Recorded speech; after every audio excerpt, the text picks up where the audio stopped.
pembelajaran tatap muka di Bogor oleh Gubernur Jawa Barat sesuai dengan permintaan dari Wali Kota Bogor, Bima Arya. Hal ini dikarenakan kasus COVID-19 di Bogor terus meningkat.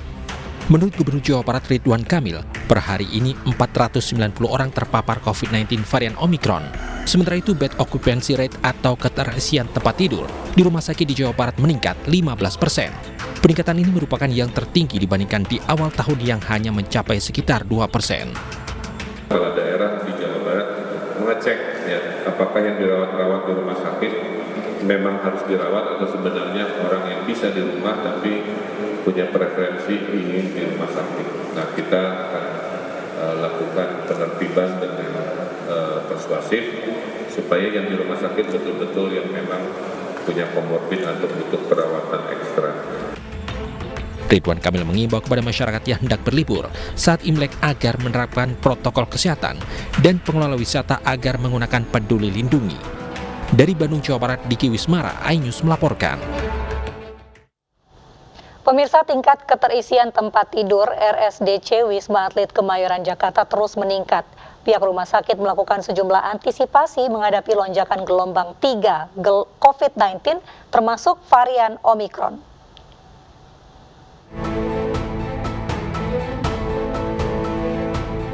Lonjakan pasien di RSDC Wisma Atlet Kemayoran terus meningkat. Saat ini, 4.500 lebih atau setara 58% keterisian hunian dipenuhi pasien.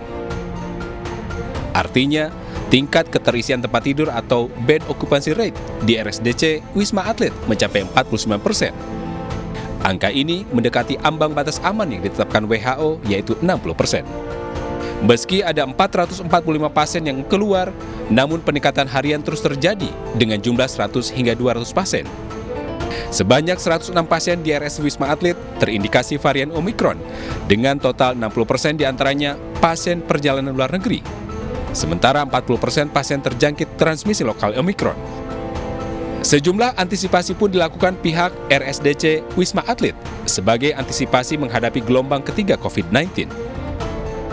Seperti penambahan personil, baik tenaga kesehatan, perawat, dokter maupun relawan, serta persiapan pembukaan Tower 7 sebagai tower cadangan bila angka COVID-19 terus meningkat.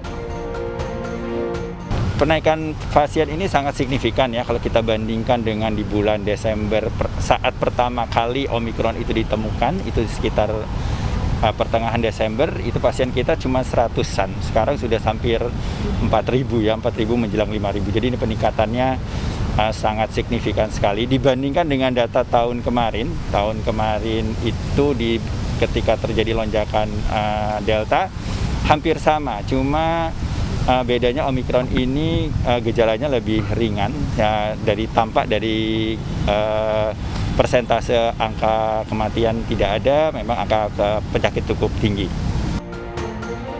Jika tingkat keterisian di RSDC Wisma Atlet kian bertambah, maka pihak rumah sakit hanya akan merawat pasien Omicron bergejala ringan dan sedang saja. Sementara, pasien Omicron gejala berat akan dirujuk ke Rumah Sakit Persahabatan dan RSPI Sulianti Saroso. Dari Jakarta, Rizka Dior, Tri Julianti, iNews melaporkan. Pemirsa, merayakan 1 tahun program iNewsroom, Menteri BUMN Erick Thohir dan Menteri Perhubungan Budi Karya Sumadi menjadi tamu istimewa iNewsroom petang tadi. Erick Thohir menjadi pembaca berita dan Budi Karya menjadi reporter di lapangan. Berikut cuplikannya. Sidak, Pak Erick juga rajin sidak, ada juga teman Pak Erick nih. Wah, Menteri Perhubungan juga rajin sidak. Rajin, beliau rajin. Nah, mungkin Pak Erick bisa menyapa dulu nih Pak Budi Karya nih. Silakan Pak, dibaca dulu Pak. Halo Pak Menhub, bagaimana hasil sidaknya di Bandara Soekarno-Hatta? Hebatnya, jurnalis ini bukan bisa wawancara menteri tasnya, tapi bisa juga nyuruh menteri bacain berita. Nah, pada hari ini iNewsroom ulang tahun yang pertama, saya ucapkan selamat, semoga ke depan tetap menjadi media yang selalu memberikan informasi yang aktual, komprehensif, dan bermanfaat bagi masyarakat.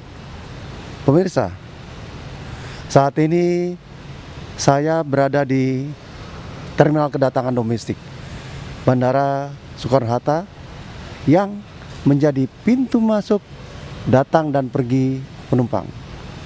Saya melaporkan bahwa prosedur pemeriksaan kesehatan bagi para pelaku perjalanan luar negeri dan dalam negeri dilakukan dengan ketat karena proses screening ini menjadi kunci utama pencegahan penyebaran COVID-19. Mulai kewajiban sudah vaksin lengkap 2 kali, tes PCR 3 kali 24 jam saat keberangkatan, lalu saat tiba di terminal kedatangan wajib melakukan PCR kembali dan melakukan karantina 7 kali 24 jam bagi yang datang ke Indonesia. Para pemirsa, kami terus melakukan pengawasan dan koordinasi dengan operator bandara, maskapai, kantor kesehatan pelabuhan (KKP), dan unsur terkait lainnya untuk memastikan prokes dijalankan dengan ketat di lapangan. Saya sekarang di Bandara Soekarno-Hatta di keberangkatan. Nah, hari ini saya akan menyapa penumpang. Mas, apa kabar? Baik, Pak. Mau kemana ini? Mau terbang ke Jambi. Oh, mau pulang kampung atau tugas? Ada tugas kerja. Ada tugas. Terima kasih, Pak. Selamat jalan ya. Selamat bertugas. Selamat jalan. Oke, makasih. Terima kasih. Ini rasanya namanya Pak Agus nih. Ya, dulu saya kan di sini. Nah, gimana persiapan dari API untuk menerima kedatangan dan pergi, terutama berkaitan dengan umroh? Baik, Pak Menteri. Jadi untuk umroh kami treatment khusus di Terminal 2. Terminal 2 ya? Terminal 2F, Pak Menteri. Dan hari ini alhamdulillah sudah berjalan cukup lancar dan baik. Ada kendala-kendala kecil, namun juga kita bisa hadapi di lapangan, Pak Menteri. Jadi saya berpesan ya, Bapak-bapak harus melakukan penumpang ini dengan sopan, dengan ramah, dengan sabar. Karena kita ingin sekali pergerakan ini terjadi, walaupun kita memang minta kalau bisa mereka jangan keluar negeri. Tapi once mereka itu pergi keluar kota, keluar negeri, layani dengan baik. Siap ya. AP2 menyiapkan semuanya dengan baik, dengan bersih, tugasnya ramah-ramah. Bapak dalam pemeriksaan, tolong ya Pak, lakukan pemeriksaan, tapi juga penuntutan. Satgas harus siap, ya, siap. Harus melakukannya dengan cepat. Siap. Nah, sekarang ini kan kita lihat bahwa mereka yang lapor PCR lalu dua pastikan mereka memang harus siap. Ya. Siap. Nah, teman-teman ini semua bekerja cepat. Siap. Marilah kita.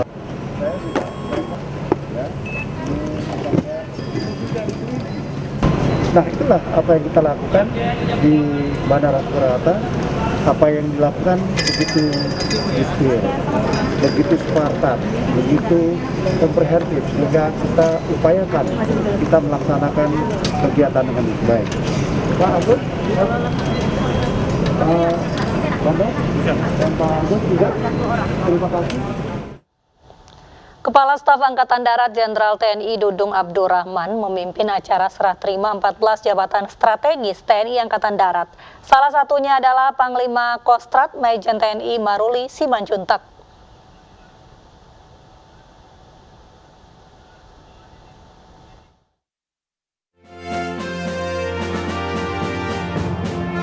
Kepala Staf Angkatan Darat Jenderal TNI Dudung Abdurrahman memimpin acara serah terima 14 jabatan strategis TNI Angkatan Darat di Gedung Ahmad Haris Nasution, Komplek Mabesat, Jakarta, Senin siang. 14 jabatan yang diserah terimakan meliputi jabatan Pangkotama, Kabalak Pus TNI AD, serta Danjen Mabesat. Jabatan Pangkotama yang diserah terimakan antara lain Pangkostrat kepada Mayor Jenderal TNI Maruli Simanjuntak dan Kodiklatat Mayor Jenderal TNI Ignatius Yogo Triyono, beberapa Panglima Kodam, dan juga Danjen Kopassus Brigjen TNI Widi Prasetyono. Kita dalam mengambil mengambil suatu kebijakan, dalam mengambil suatu keputusan harus betul-betul berani. Jadi tidak hanya biasa-biasa saja.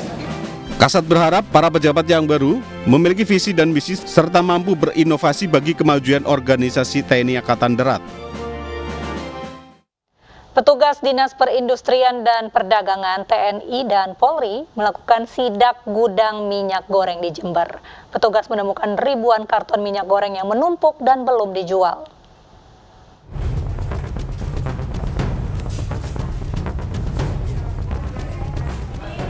Inilah gudang minyak goreng yang berhasil disidak oleh tim sidak dari Dinas Perdagangan dan Perindustrian, TNI dan Polri di Jalan Teguh Umar, Jember. Petugas melakukan sidak lantaran hampir di seluruh pertokoan, supermarket maupun kios, minyak goreng kemasan seharga Rp14.000 hilang di peredaran. Benar saja saat melakukan sidak, petugas menemukan ribuan karton minyak goreng yang belum terjual dari berbagai merek. Saat diinterogasi, pemilik mengaku jika dirinya tidak menimbun, namun minyak goreng itu diperuntukkan bagi pelaku UMKM dan bukan untuk dijual ke toko. Loh, ya ini yang tadi untuk UKM. Untuk end user yang saya punya pelanggan gorengan-gorengan itu sama pabrik kacang. Kalau di Jember sini kan ngetop kue kacang. Nah, itu memerlukan minyak-minyak kayak gini. Gitu. Memang ditumpuk di sini memang untuk gimana? Loh, ya bukan saya distributornya kok. Mereka kalau utang sama saya. Dari produsen yang ada di Surabaya, menurut keterangan dari supplier tadi, dari pabrik produsen itu masih menjual dengan harga 17.000, sehingga kalau dia supplier yang kita datangi ini, dia harus menjual dengan kebijakan dari pemerintah 1 liter 14.000, tentunya juga dia akan rugi. Nah, ini menjadi PR bagi kami dari pemerintah daerah, nanti biar bisa kami komunikasikan dengan. Temuan ini akan dilaporkan kepada Pemprov Jawa Timur untuk ditindaklanjuti. Dari Jember, Jawa Timur, Bambang Sugiyarto, iNews melaporkan. Gejolak harga minyak goreng masih terus berlanjut. Kebijakan satu harga minyak goreng senilai Rp14.000 per liter berimbas pada kelangkaan minyak goreng di sejumlah pasar tradisional maupun modern.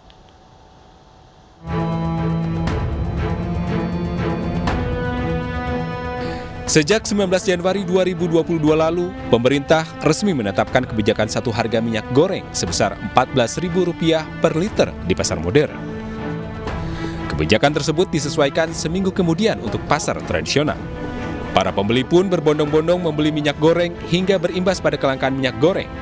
Kelangkaan minyak goreng kemasan terpantau salah satunya di Pasar Palmerah, Jakarta Barat. Para pedagang mengaku kelangkaan ini terjadi sejak pemerintah menerapkan kebijakan satu harga. Sementara itu, harga minyak goreng kemasan dan curah masih dibanderol di harga Rp20 hingga Rp38.000 per liternya. Pedagang menetapkan harga ini karena menyesuaikan dengan modal yang telah dikeluarkan. Alasannya nggak tahu ya kenapa ya, dia bilang barangnya kosong, jadi belum bisa kirim, itu aja sih alasannya. Kalau pendapatan ada penurunan nggak Bu atau gimana dibandingkan?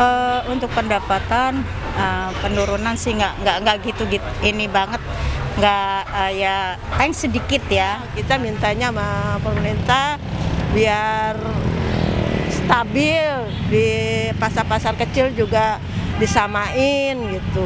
Sekarang kan minyak di pasaran juga kayak kemarin tuh saya nyari minyak, udah gitu di Alfa semuanya kosong, udah gitu di pasaran harganya masih 40, 42. Kalau kayak kita sebagai rakyat kecil ya keberatan lah kayak gitu.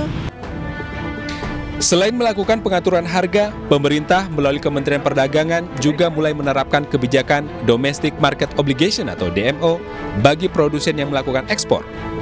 Sehingga seluruh eksportir wajib memasok minyak goreng dalam negeri sebesar 20% dari volume ekspor mereka. Kebijakan ini diyakini akan mampu menstabilkan pasokan dan akan mulai berlaku pada 1 Februari 2022. Dari Jakarta, Tim Liputan melaporkan. Sebagai upaya mencegah penyebaran COVID-19 khususnya di wilayah sekolah, MNC Peduli memberikan bantuan alat-alat kesehatan ke SD Negeri 01 Cikini, Jakarta. Bakti sosial yang dilaksanakan MNC Group ini merupakan pengingat untuk selalu mematuhi protokol kesehatan di dalam lingkungan sekolah.